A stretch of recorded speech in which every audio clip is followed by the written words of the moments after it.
Welcome to the Hotel Moment Podcast, presented by Revinate, the podcast where we talk to leaders in the hospitality industry. If you're looking for trends, perspectives, and stories from leaders in travel and hospitality, you're in the right place. Hello and welcome everyone to the Hotel Moment Podcast. I'm your host, Karen Stevens, CRO of Revinate. And I am joined today by Tom Luersen, who is the president of CoralTree Hospitality. Welcome, Tom. Hi, Karen. Nice to be on the show. Thank you. You're absolutely welcome. It is a pleasure. You know, Tom, we go way back with CoralTree and Destination before that. And Revinate has been a longtime partner. So we want to thank you for your business. Well, you've been more than just a business partner. You've been a partner, and I appreciate you not calling me old. The way that you use way back, that means old, but that just means we have a long-standing relationship. That's correct. Makes me a great partner. And I'm also part of that long-standing relationship for a long time. So, and I think for our listeners who aren't aware, hopefully most people are aware by now, we acquired Navis in 2021, and Navis has also been a longtime partner to your portfolio. So it's great to have you on the show. Thanks, Karen. And Navis, I have to tell you, I go way back with Navis, almost 25 years when they were starting in Bend, Oregon. And I was running one of our properties that today we still manage. So I know that family as well as the business model. So what a great opportunity for you all to come together and for Revinate to kind of blend those skill sets. It's awesome. Yes, you know what? It really has been fantastic. Our cultures are very similar, and we just love that team. They've blended right in, and now we call it One Revinate. We're all moving in the same direction, so it's very exciting. Okay, so I have a lot of questions for you today, but before we get on to that, I have a couple questions I ask all my guests, so I'm going to start there. All right. So our first question is, when did you start work in the industry, and do you remember your first day on the job? That's an easy answer. And it also tells you I have a good memory because that was something like 44 years ago. I was in Louisville, Kentucky, which is where I grew up. And my father was head of a hotel called the Galt House, which still sits there today. It's the largest hotel in the state of Kentucky. And my first job, I was in middle school and I was cutting grass on the weekends. And I went in and I made the mistake my first day several times. I was a part of the engineering team and I kept saying, well, my dad said, and my dad said this, and my dad said that. And he was the GM. And eventually the head of landscaping then said, let's just, your dad's a good man, but I'm your boss. So just so you remember that. So I vividly remember that. And then I moreover remember coming home and telling my dad about that story, which he had saw no humor in that whatsoever. It was a quick reminder that you're now an employee and you are following the supervisor's rules and conditions of work. And it was a yes, sir, from that moment on in. That's fantastic. Respect the hierarchy. I love it. Yeah. Great. Okay. So our number two question, what was the most uplifting moment so far in your career? Yeah, that was an interesting question. I'm thinking about that. And it's a juxtaposition. It was one of the saddest times in my life. It was 9/11. I was leading a resort at the time called Sun River Resort in Bend, Oregon. Again, we still manage that today. A large, multifaceted resort and a large community that was second homes, about 5,000 home sites. When 9/11 came, and of course, we were all stunned and devastated, glued to our televisions, and yet, we had to go to work that day. And I decided to hold a community vigilant, if you will, and prayer. And we all came together, we told stories, and our employees came. We had about 1,000 employees at the time at Sun River, and the community showed up. And we just sat and talked, and we told about how we were feeling. And it was one of those moments where the business of people, context of team members that were employees or guests in our environment, it was the community at that time. We all dislabeled ourselves and sat together and just talked about unity. And I still think about it. I get little goosebumps when I tell the story just because it was so meaningful and we were all so in our emotions. And consequently, the relationships going forward with those community members and the team members were just so grossly enhanced because there was this connection that we had. So again, kind of a sad moment in our country's history, but from a business standpoint, it was bringing people together and humanizing us all and really coming together as one. It was quite memorable. Wow, that, I think for anybody who remembers and was working during that time, it was such a striking day. And I love how you kind of hit on unity, because I think it does come down to, at the end of the day, we're all together, we're all humans, we're all Americans, and it was really shocking. I've also heard you talk a lot about relationships in the way that you run the business for CoralTree and how you think about your partnerships across the industry. So that's an interesting nugget of how that, comes into play. It's one of our 6 pillars, our values as a company. And, we talk about them all the time. I like to think in our company, we only really have 6 standard operating procedures because we usually customize everything we do in our properties. But one of those 6 words is relationships. And, in our business, we're in the people business, we're in memory creation business. And, when you can have meaningful relationships, that's the word that goes in front of relationship. Then all of a sudden you've got something that lasts forever. And I'm really proud of our company and our team members because we have great internal relationships. We run ourselves like a family office. We know each other's family members and kids and life events that take place, ups and downs. And at the same time, we do the same thing with our business partners, Revinate. So many of my colleagues are with Revinate that I worked with, people like Dominic and others that I've worked with for a long time. And, first thing when we see each other, we ask each other how our families are and how we're doing. Then we talk business. That's special. It's one of the things I love about it. Well, what we do. Absolutely. The memory creation is a great segue actually into my third question, which is, what is the most striking experience so far for you personally in terms of food or stay or a holiday that comes to mind? Yeah, I been blessed to have traveled a lot, and in our industry, our company manages world class properties. But one of the stories that come to mind is my oldest daughter at the time was going to school in Florence, Italy, and my wife and I went over and spent time with her, and subsequently started to fall in love, like everybody does, with Italy. And the second time we came back, the first time we went, we saw all the expected experiences in Italy and traveled the country, Rome and Florence and Tuscany and others. We came back the second time and we stayed in a smaller town, not well known, called Cortona. And I was in a 700-year-old villa, and there was a sense of hospitality there. It was out in the rural area of Tuscany, in the agricultural area. It wasn't a tourist spot. The only way you got there was by train. And we ended up staying there with some friends, as they called themselves. A mamacita was our family host, and she made us dinner, authentic Italian cuisine each night, obviously accompanied with great wine, I might add, and told stories. And she spoke in broken English. And we would walk in the morning up to literally a butcher shop. And it was the only little retail in this city of Cortona. And you could talk to the proprietor about the breads and the cheeses and the foods that she wanted. And it just reminded me of a building we were staying in, 700 years old. And hotel talk, that's called a guest room. There it's a villa, and it was built long before, even our country started. The hospitality of someone greeting us in the spirit of an innkeeper, the mamacita of the villa, who greeted us, and when we left, hugged and kissed us. And, we talked about family, and then we experienced it all. It was just so unique. So every time I think about how we deliver a service in our business today, I think about how do you personalize it like they did there. And I've told the story now for, gosh, it's been 15 years. And many people, my friends, have gone back and stayed at that house just because the story and the experience was so real. So one might expect me to tell great hotel stories, and this context is more about hospitality, but it was special. Ah, that's beautiful. Wow. And I love Italy. I mean, my goodness.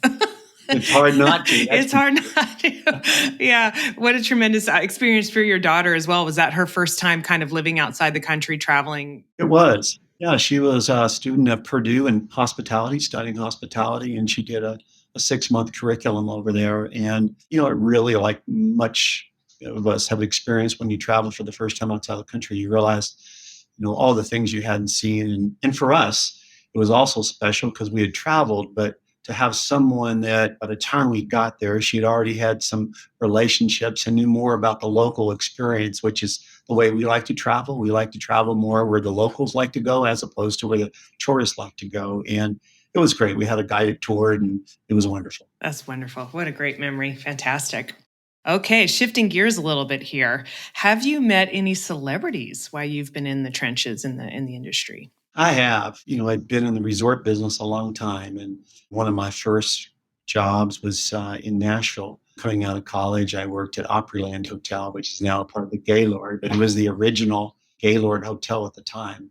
And it hosted old networks on TNN television where a lot of the country music stars were coming into town. So I had the pleasure of meeting almost all the great names, the Dolly Partons, Minnie Pearl, and I got a chance to, sit and have coffee with Minnie Pearl and see the Minnie Pearl that was on stage and the Minnie Pearl behind the stage, and then some of the more recent bigger stars at the time. So that was great experiences. And then I'm a sports junkie, right or wrong, but I was in Texas, and it was the time when the Houston Rockets, one of the NBA teams, won back-to-back national championships. And one of our hotels was hosting their summer league in Galveston, Texas at the San Luis Hotel. And so I got to spend an evening, which seems like maybe a year that one evening could be, with Charles Barkley. And Charles Barkley is quite a legendary basketball player today, an award-winning broadcaster, but one heck of a storyteller. And, we might have had a few drinks along the evening and told stories. And what should have been home at midnight was home much, much later in the middle of the morning.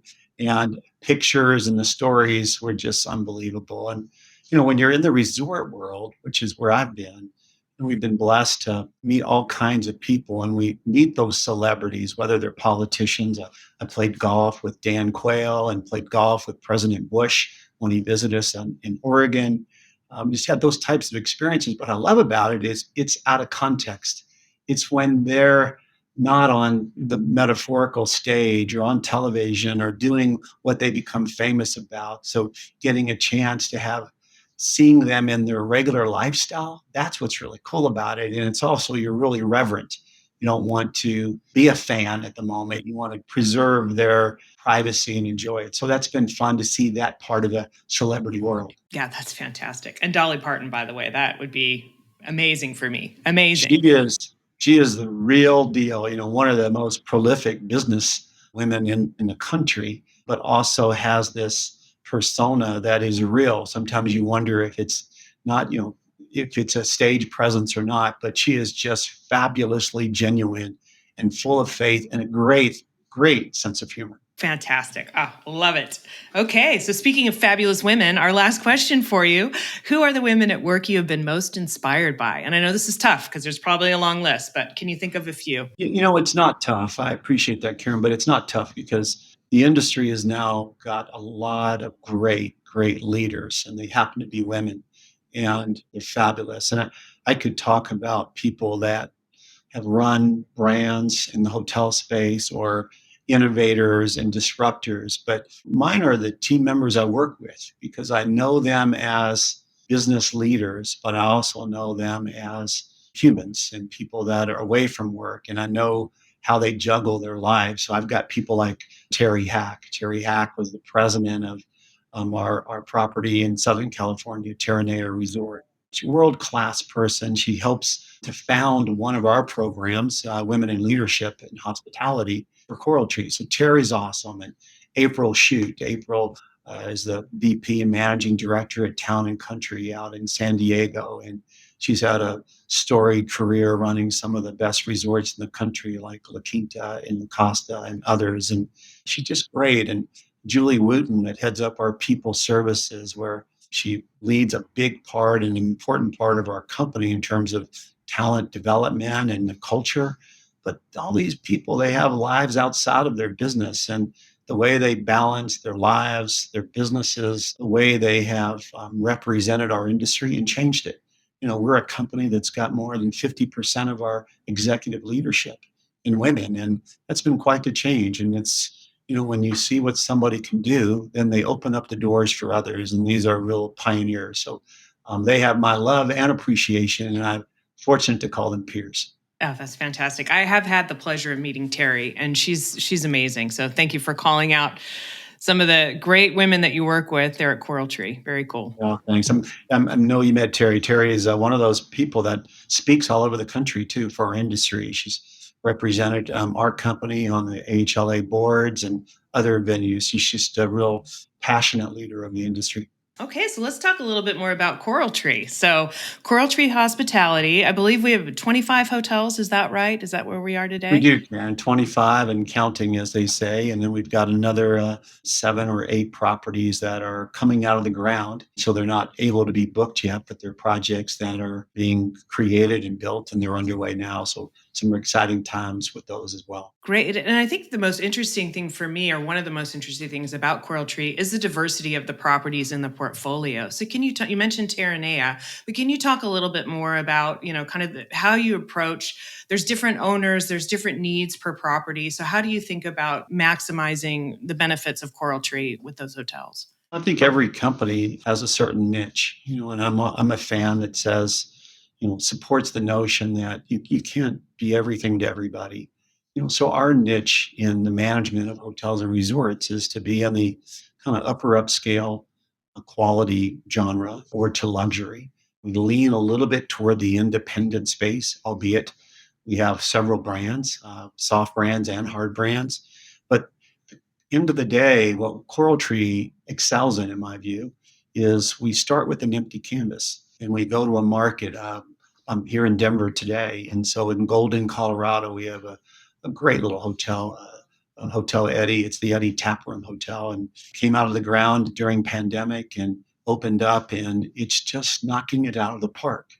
And they've done such little things. We talked about, we have pantries on the corridors. So when you wake up and you're on the second floor in Golden, Colorado, looking onto the mountains, you can not have to go downstairs or into your room and make a Keurig cup of coffee. You can walk outside like you're in your home and go into the hallway. There's a little pantry complimentary with fresh danishes and refreshments in the afternoon with cookies, but then there's coffee and these little touches. We created a bunk rent in that hotel that's because it's a family market destination.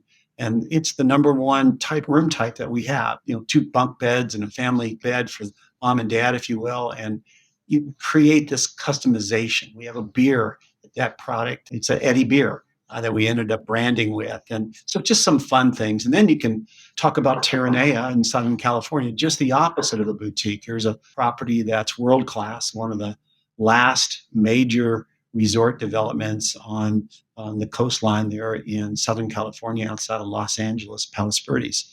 And it's got these little touches that when you're there, you think, how does a big property do this? When you arrive, you get a glass of champagne.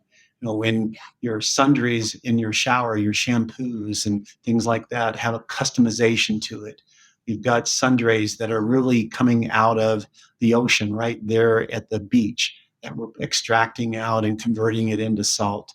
So just these little touches. So it's all for us about creating experiences that are in the market. No one else is doing it, and doing it with an open mind that says, is how do we do something that's special, that creates loyalty to the guest and then gets monetized in hotel talk as average rate and more spend. The food and beverage, the spa and the wellness, those types of things. If we do it special and we create something unique and not a cookie cutter mentality, that's where we excel. So that's what we look for when we're looking for opportunities, is how can we do something in a market in our niche that can really be exceptional and then outperform the competition. I really love that idea of kind of personalizing amenities depending on the property and the market.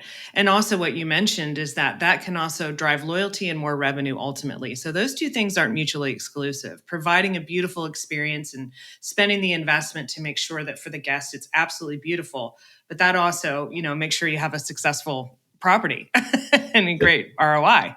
Yeah. I keep using the same phrase of storytelling, but it's what we do, right? If you come to our hotel or our resort and you've selected our experience to stay in, and you come in and we exceed your expectation, You become a marketer of our experience. You go online, you post that in any venue. You might write on TripAdvisor, you might write on online review somewhere, and that becomes, today how people validate their own interest. If I want to go to a market, I want to see what other people are talking about. So we're trying to create those stories, and we're trying to de-script service. Many people in our industry talk about prescriptive service, where you're treating everyone the same and you're trying to do that. Ours is just the opposite. We want unscripted service. We want you to be adaptive to the guest experience. If somebody comes in and hasn't ever been to Denver and you're staying at our Magnolia Hotel, then we want to tell you about our hotel. And it was a bank. And then we want to tell you where you should go while you're here. And we can leave the front desk and walk you to the front and point out where things can go.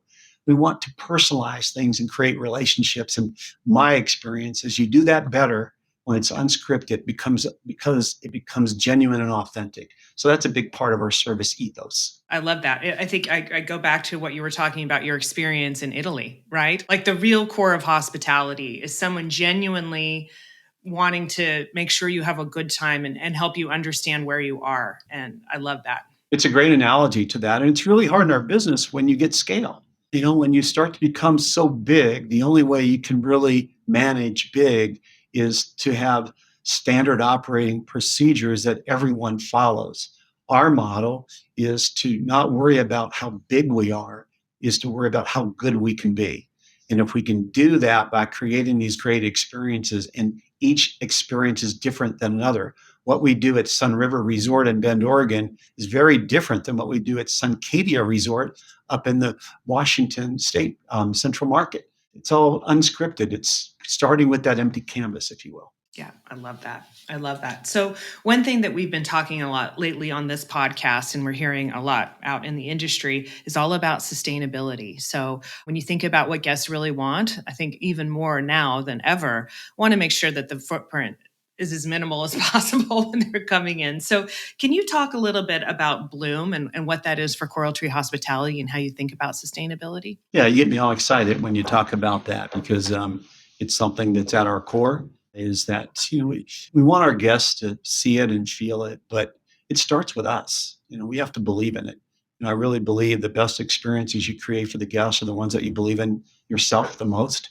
And so Bloom is our internal marketing initiative around sustainability and even some ESG practices. And it's something we've been doing for a long time, but we wanted to create a nomenclature internally that every one of our team members can relate with, whether you're a general manager of a hotel or you might be working in the culinary side of our business or out on one of our golf courses. We wanted everybody to relate with Bloom. So it's underway, very excited about it. It's led by one of our leaders, Mike Schutz. Mike heads up our sustainability for our company, and he also sits on several H and LA committees that are also supporting sustainability. And each property is different. I give you, for example, in Sun River, Oregon, it's a property where we've been composting ladder fuels. Ladder fuels are when you go into treed area or forested areas and you bring down some of the lower branches and the underbrush that create fires and starts to incubate fires. So we take that ladder fuel out, clean up the forest, and then use that and convert it into compost that we then make available for the community in Sun River. And we use it in a lot of our landscaping. We've been doing it for a couple of decades. At the same location, we use affluent water. Affluent water is a more formal term for gray water. It's the discharge from sewer plants, and it's heavy in nitrates. So nitrates are fabulous. Nitrates equivalent to iron for growing grass. So we're putting affluent out on our golf courses instead of potable water, which is reducing the footprint and the usage of water in that market. And then we're doing the little things. The little things make a difference when you put them all in aggregate.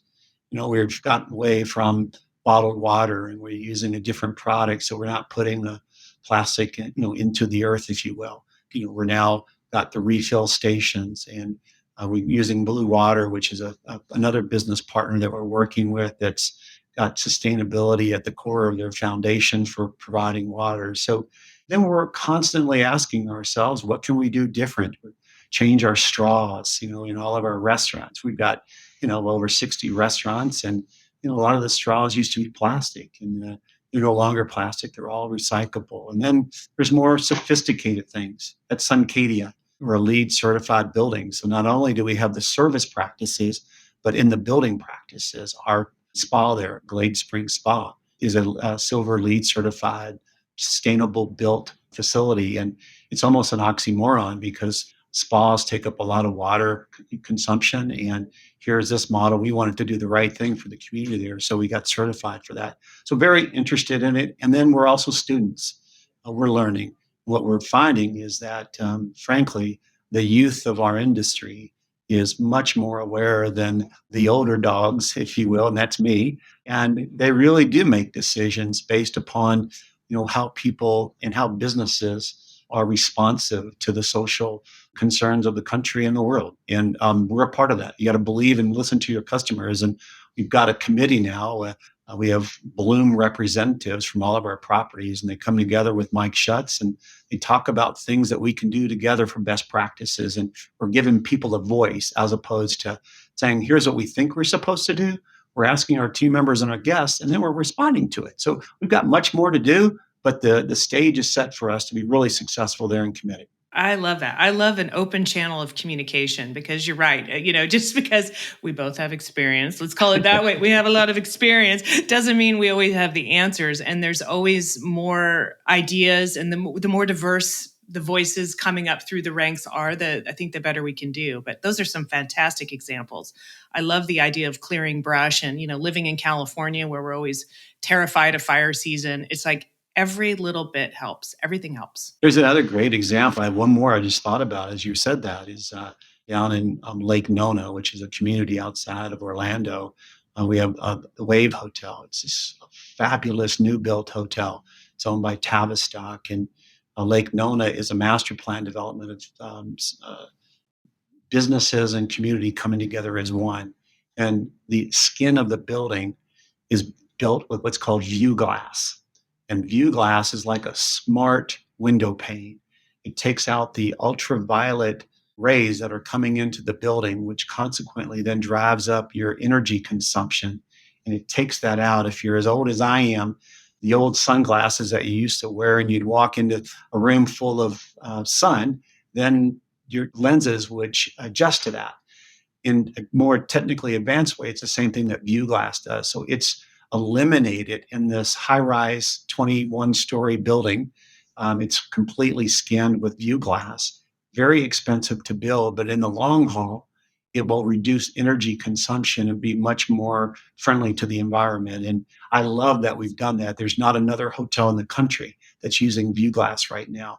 The Wave Hotel is considered the most technically advanced hotel in the United States. How cool. I love that.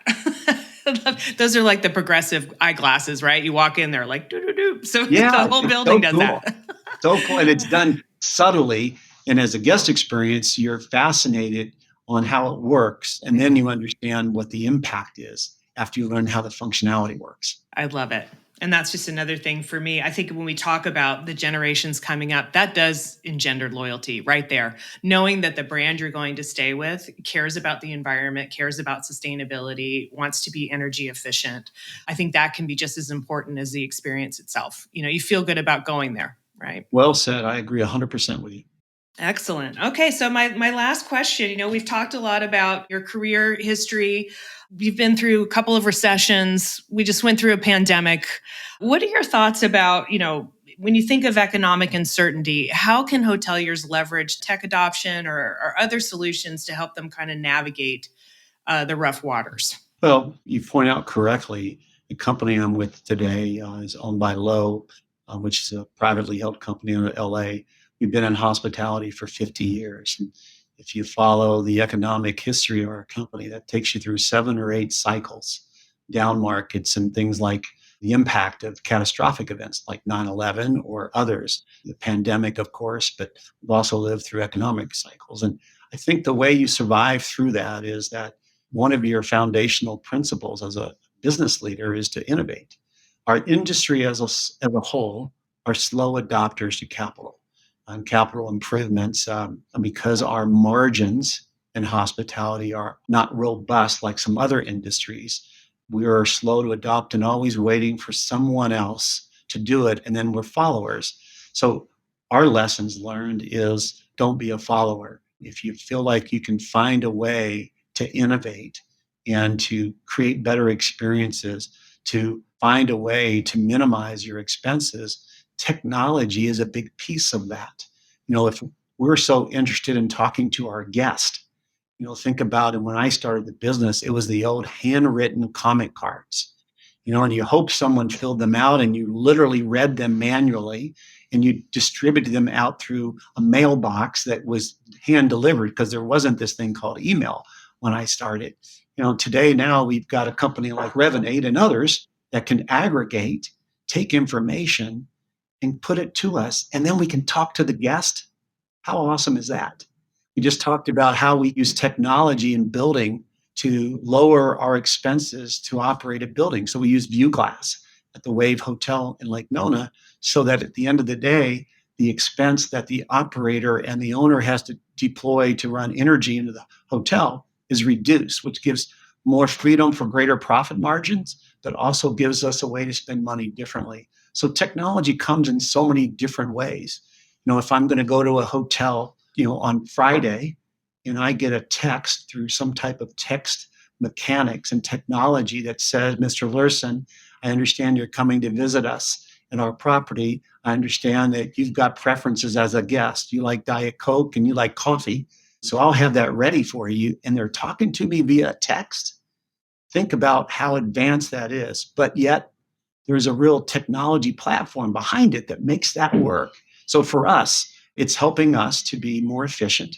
We're always trying to figure out how to try new things. For everything that we've tried and it's worked, we probably had another one that didn't work. But innovators or inventors, if you will, they tell you all about the stories of their successes. But to get to that success, they got to have some failures. And that means business leaders in hospitality have to have a little bit more courage to try things. And some will work and some won't. But when they do work, you'll understand that your operating leverage as a hotel or resort becomes so much better on the economic side. And we become much more agile if difficult economic trends, which we are in right now. I love that. I think the way that we like to think about innovation as a tech provider is we're here to take all of the manual, repetitive stuff that people don't like to do off their plate so that the hotelier can get on with what they do best, which is the relationship building, the personalization, the things that technology will never be able to replace, right? But if we can be behind powering that message or helping in other ways, then that enables the hotelier to really do what they do best. So there's so many great examples of it. I mean, I think about it even today with AI technology and how somebody answers the phone. How many times have you called to make a reservation and you've been put in a queue? And that queue is, all our lines are busy right now. Please hold. Now we've got technology that can change that so that we can talk to the guest faster and we can script that information. We can tell someone at the Wave Hotel again, if you want to have your valet picked up for you and brought your car brought up front, you don't have to go to the phone to do that. You just talk. And the room is full of AI technology. And all you say is, I want to have my car pulled up, please. I'm in room 100. And that technology is making it guest friendly and taking the pressure off the phones, which is the staffing of the hotel. And it's moving things quicker. So there's just so many new things. And it's only going to get better. We got smart people in our industry that are looking at ways to do this. And I just want us to have more courage to try things. Right. Don't be afraid to fail. Fail fast, like we like to say. I'm very experienced at that. Me too, unfortunately. Yes. No, fortunately, not fortunately. Well, I definitely want to go check out the Wave Hotel. That is now on my list because that sounds amazing. It's worth checking out, Karen. You got to do that. When you do, you call me. I will. So, Tom, if people want to learn more about CoralTree Hospitality or any of the programs we talked about, what's the best URL for them to hit? Just go to CoralTreeHospitality.com. And I think you'll find things that we talked about today, things about Bloom, our sustainability initiatives. You'll hear us and see us talk about our DEI initiatives. We got video vignettes, and of course, you'll see all our properties. So check us out. Awesome. Thank you so much. So my guest has been Tom Luersen, who's the president of CoralTree Hospitality. Thank you, Tom. It's been a real pleasure. It's been mine, Karen. Thank you. Thank you for listening to the Hotel Moment Podcast. Make sure to subscribe wherever you listen to podcasts. And if you're watching on YouTube, please like the video and subscribe for more content. For more information, head to hotelmomentpodcast.com. The Hotel Moment Podcast is presented by Revinate and produced by Make More Media.